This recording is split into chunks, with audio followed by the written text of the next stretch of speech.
Par une nuit d'hiver glacial, un homme est mort aux portes d'un village pourtant plein de nourriture. Ce n'était pas un mendiant, c'était un artiste. Et celui qui l'a laissé mourir n'était pas un monstre. C'était un père enseignant au monde la plus brutale des leçons. Tout l'été, alors que notre village peinait sous le soleil, sa musique était la seule brise que nous sentions. Il était la cigale, une âme errante avec son luth, et ses mélodies en faisaient danser le blé dans les champs. Nous, les fourmis, nous emballions le grain, le dos courbé, l'esprit fixé sur le gel à venir. Il chantait un soleil sans fin, tandis que nous voyions les ombres s'allonger. L'automne est arrivé, peignant la forêt de teintes de feu et de rouille.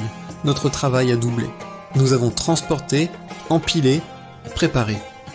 La musique de la cigale est devenue un peu plus désespérée, un peu plus fine dans l'air qui se rafraîchissait. Il jouait pour nous, mais ses notes ne pouvaient remplir un seul sac de grains. Puis après mal, la première neige est tombée. L'hiver n'est pas arrivé comme une douce couverture, mais comme un tyran. Le monde est devenu silencieux.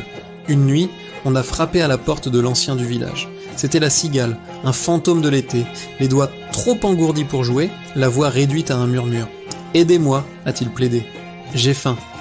L'ancien l'a regardé, le visage marqué par un chagrin ancien, et a dit simplement « Tout l'été, tu as chanté.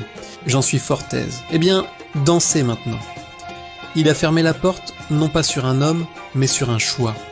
Un choix fait des mois plus tôt, sous un soleil qui promettait une chaleur qu'il ne pourrait jamais vraiment tenir. Quelle leçon en tirer? Quelle est la place de l'art face à la survie? Dites-moi ce que vous en pensez dans les commentaires. Merci d'avoir regardé, et n'oubliez pas de vous abonner pour plus d'histoires qui font pote, qui font réfléchir.